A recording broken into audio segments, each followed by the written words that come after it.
Tie búrky boli naozaj extrémnych rozmerov. Sme sa poučili, sme nepoučiteľní. Tí klienti vlastne po prvej škode majú zničenú strechu a po druhej škode o týždeň to, dajme tomu, ten dom úplne zničí, zateče. V prípade, že ten solárny panel nie je správne upevnený, tak ho môže podfúknuť a odfúknuť. Zasiahne napríklad susedov pozemok, susedovo auto alebo nedaj Bože aj človeka. Je toto možné nejakým spôsobom poistiť?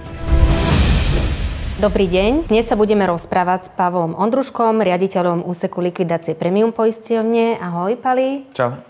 Dnešná téma je jesenné počasie, ktoré je nepredvídateľné a často nám spôsobuje veľké škody na majetku. Je to najmä silný vietor, búrky, lejaky. Posledné roky sa naozaj opakujú výchrice. Je vôbec možné nejako ochrániť ten majetok, hovoriť o nejakej prevencii počas takéhoto vyvádzania vonku v jesennom počasí? No, ako si spomenula, tak posledné minimálne 2 roky sa nám zopakovali tie isté scenáre. To znamená, že niekedy v 6. mesiaci a v 9. mesiaci boli silné zrážky sprevádzané rýchlymi záplavami a tie búrky boli naozaj extrémnych rozmerov, kde pripraviť sa na takéto niečo sa dá. Dá sa hlavne tým spôsobom, že venovať pozornosť počasiu, nejakým avizovaným výstrahám od Slovenského hydrometeorologického ústavu, kde vieme v mnohých prípadoch predchádzať vzniku tej škody. V minulom roku to boli, dajme tomu, záplavy, ktoré sa opakovali v podstate rok po roku v tom istom a troška väčšom rozsahu. Čiže poučenie z minulého roka by mohlo byť také, že v tom ďalšom roku aj keď tie škody vzniknú, tak budú v menšom rozsahu, určite nie vo väčšom.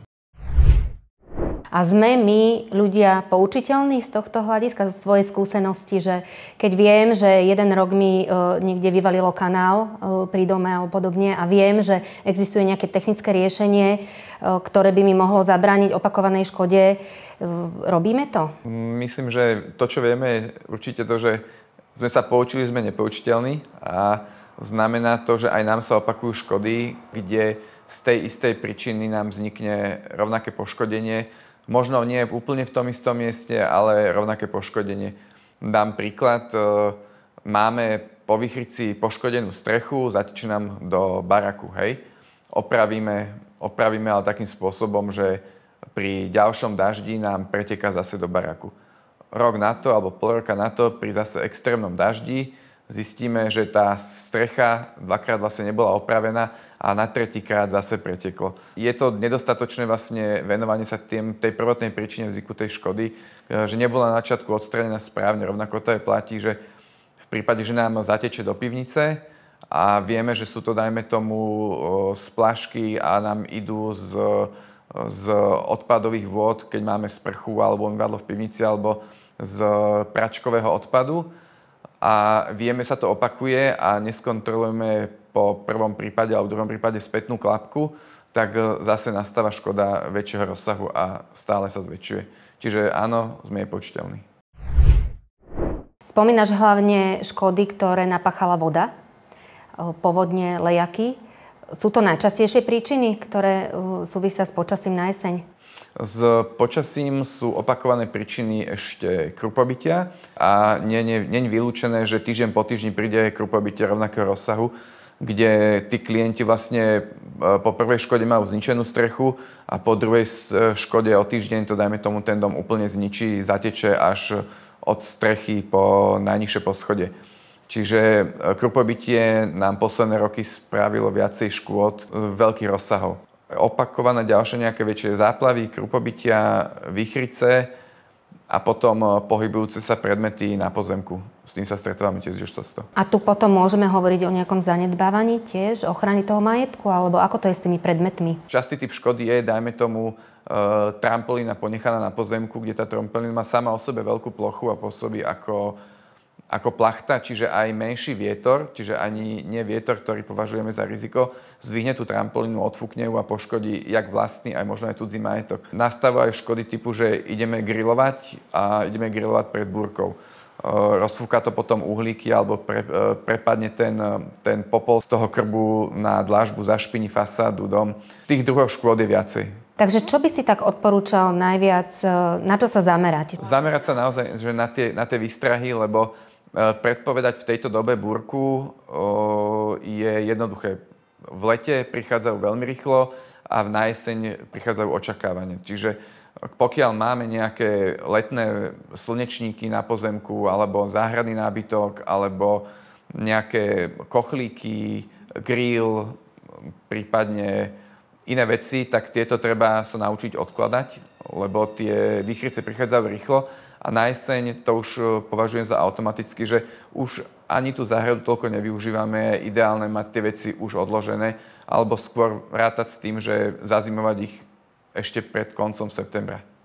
Aspoň tak nám ukázala minulosť, že v tom septembri tie výchrice prichádzali pravidelne v tom istom čase. A vrátim sa ešte k tým strechám. Spomenul si, že si často buď neopravia, niekedy stačí možno jedna škrídla, ak som dobre pochopila, a vie nadvihnúť väčšiu časť strechy a poškodiť ďalej nehnuteľnosť. A na strechách mávame často aj solárne panely. Čo všetko môžu napáchať, alebo s čím si sa stretol, aké škody môžu spôsobiť zle, možno umiestnené solárne panely a kto je za to zodpovedný? Bavíme sa tu o strechách ako takých, čiže to je miesto, ktoré nie je bežnému človeku prístupné na dome. Keď nastane nejaká väčšia výchrica alebo krupobytie alebo akákoľvek živelná udalosť, ktorá by mohla poškodiť strechu, tak určite v rámci predchádzajú vzniku ďalšie škody. Odporúčame to nejakým spôsobom skontrolovať. Či už využiť niekoho doma drona, alebo niekoho, kto by sa vám vyliezol a skontroloval, alebo pri nejakých náznakoch prečekania nejakej vlhkosti, tak je tam s pravdepodobnosťou možno uvoľnená jedna škrídla. Keď sa uvoľní jedna, tak je predpoklad, že v prípade silnej výchrice môže podfúknuť tú strechu a strhnúť ju celú. Čiže určite odporúčame pravidelnejšie kontrolovať strechu, nakoľko počas celej životnosti strechy, čo môže byť 30-50 rokov, nie je vylúčené, že ten stav a tá degradácia bude mať za vplyv vznik nejakej škody, či už zatečenie alebo výchrica. Čo sa týka tých solárnych panelov, prvotná montáž tu vykonáva firma a firma by ju mala ukončiť aj nejakou, dajme tomu, revíznou správou alebo nejakou inou kontrolou. Často opakujúce škody sú také, že aj napriek tomu, že je tá solárna technika na tej streche namontovaná, tak sa stane, že pri tej montáži poškodia nejaké škrydle a následne dojde k zatečeniu, alebo tá plocha toho panela nezniesie takú záťaž a poškodí škrydlu a dojde k zatečeniu, alebo naopak v prípade, že ten solárny panel nie je správne upevnený, tak ho môže podfúknuť a odfúknuť. A tým poškodiť aj strechu, aj ten panel. Čiže určite si skontrolovať to, že tá montáž prebehla správne a je ukončená dokladom nejakou revíznou správou alebo niečo, čo by nám umožňovalo vlastne potom prechod práva voči tomu, kto to montoval a možno nenamontoval správne. Pod aké poistenie toto všetko spadá, čo sa bavíme? Aký je rozdiel medzi poistením nehnuteľnosti v takýchto prípadoch, čo zahŕňa ktoré škody toto poistenie, a kedy sa bavíme o poistení domácnosti? Teraz sme prevažne spomínali tie vonkajšie časti nehnuteľnosti, a výchrice, čiže vplyvy živla ako počasia. Čo sa týka samotnej domácnosti, tak dajme tomu spomínané tie veci na pozemku patria do domácnosti, čiže hlavne treba dbať na to v prípade dojednávania tej poistnej zmluvy, aby pokiaľ máme nejaké veci na pozemku, tak aby tieto spadali minimálne do toho limitu, ktorý je krytý poistením pre veci na pozemku. Na to sa treba spýtať toho maklera, alebo kto dojednáva to poistenie, alebo sprostredkováva ho, že ako správne určiť hodnotu tých vecí na pozemku. Takže tie veci na pozemku spadajú pod poistenie domácnosti. A napríklad to poškodenie strechy alebo stavebných súčastí toho domu? To je poistenie stavby, áno. A spáva to väčšinou pod živel. S tým, že treba dbať aj na to, že poistenia si vyžaduje, aby bola splnená tá podmienka toho živla. Čiže pokiaľ je to výchrica alebo burdový vietor, aby tá sila vetra splňala tú definíciu v zmysle poistenia, nakoľko v prípade, že ten majetok nie je udržiavaný, tak sa môže stať, že príčina vzniku tej škody môže byť aj pri nie takých extrémnych vplyvoch počasia, ako vyžaduje poistenie. Čiže je tam skôr príčina vzniku zanedbanie toho majetku. Takže znova sa bavíme o tom, že starajme sa o ten majetok, kontrolujme stav pravidelne. A niekedy sa môže stať, že tak ako si spomínal, odfúkne trampolína na pozemku, ale zasiahne napríklad susedov pozemok, susedovo auto alebo nedaj Bože aj človeka. Je toto možné nejakým spôsobom poistiť? V rámci poistenia zodpovednosti je možné poistiť krytie týchto škôd s tým, že treba mať na vedomie, že tam môže vzniknúť aj škoda z titulu, jak sa povie, vis major, to, že zasiahne vyššia moc, že v prípade výchrice odfúkne tú trampolínu. Ale ako som hovoril, tá trampolína môže byť odfúknutá aj pri vetroch, ktoré sú nižšie ako, dajme tomu, ten burlivý vietor, lebo to je veľká plachta. A táto škoda, ktorá bola spôsobená takto odfúknutou trampolínou, môže spôsobiť škody na majetku cudziom a tieto škody kryjeme v rámci poistenia zodpovednosti. No a keď už vznikne tá poistná udalosť, že sa mi poškodí strecha, začne mi zatekať, čo mám robiť ako prvý? Koho mám kontaktovať? Poistného sprostredkovateľa, poisťovňu? Ako dochádza vlastne k tomu šetreniu? Keď nám nastane škoda, tak v prvom rade treba spraviť opatrenia preto, aby sa ten rozsah nezväčšoval. Čiže buď zabezpečiť, keď je to strecha, dajme tomu prekryť, kontaktovať nejakú firmu, ktorá mi to prekryje nejakou fóliou, aby nedošlo k zatečeniu. V prípade, že mi nateče cez odpad voda z fľašky, tak treba zabezpečiť tú spätnú klapku, aby sa to neopakovalo, odsať tú vodu, až potom následne hlásiť škodu. Čiže a ideálne zdokumentovať to, čo bolo vykonané a čo sa stalo v maximálnej možnej miere. Čiže vyhotoviť nejaké vlastné fotky, nejaké možno video spraviť, popísať si zoznam tých vecí, ktoré vyhadzujem a prípadne čo najlepšie, ako sa dá zdokumentovať. A odkladať si doklady. Jasné, ale teda prvé je, ratujem ešte, čo sa dá, tak aby som ochránil majetok. To je... Spraviť opatrenia preto, aby sa nezväčšoval rozsah a následne tú škodu nahlásiť a poistenia väčšinou veľmi rýchlo reaguje, čiže do 24 hodín viete zoznam požadovaných dokladov, prípadne sa vykoná obliadka alebo úkony, prvotné likvidačné úkony sa vykonajú. Čiže môžem kontaktovať priamo poisťovňu, aj keď som to poistenie uzatvorila s nejakým sprostredkovateľom, môžem sa obrátiť priamo na poisťovňu, tak ako u nás, áno? Sú dve možnosti, buď sa obrátiť na toho maklera, alebo potom ísť na stránku poisťovne a tam si priamo nájsť formulár na hlásenie škody, kde sa dá veľmi jednoducho vlastne vyklikať to hlásenie škody a rovno uploadnúť aj tie fotky, ktoré boli vykonané. V prípade, že by boli dostačujúce, tak už sa obliadka aj nevykonáva. Pokiaľ by tie fotky neboli dostačujúce alebo ten rozsah škody bol mimoriadny, tak určite vykonáme ešte následne aj tak obliadku. Keď som v podnájme, keď nie som majiteľom tej nehnuteľnosti a dojde k takémuto poškodeniu aj teda vplyvom počasia napríklad, v prvom rade asi by mala byť poistená tá nehnuteľnosť z hľadiska toho majiteľa? Treba to tomu majiteľovi oznámiť, že mu vznikla škoda na jeho stavbe, napriek tomu, že aj ja ako nájomca môžem mať poistenú domácnosť v rámci tejto stavby. A povedať mu teda, že aby si riešil tú škodu, respektíve aby vykonal opatrenia preto, aby tá škoda sa nezväčšovala, alebo že vôbec nastala, aby to riešilo nejaké poistenie.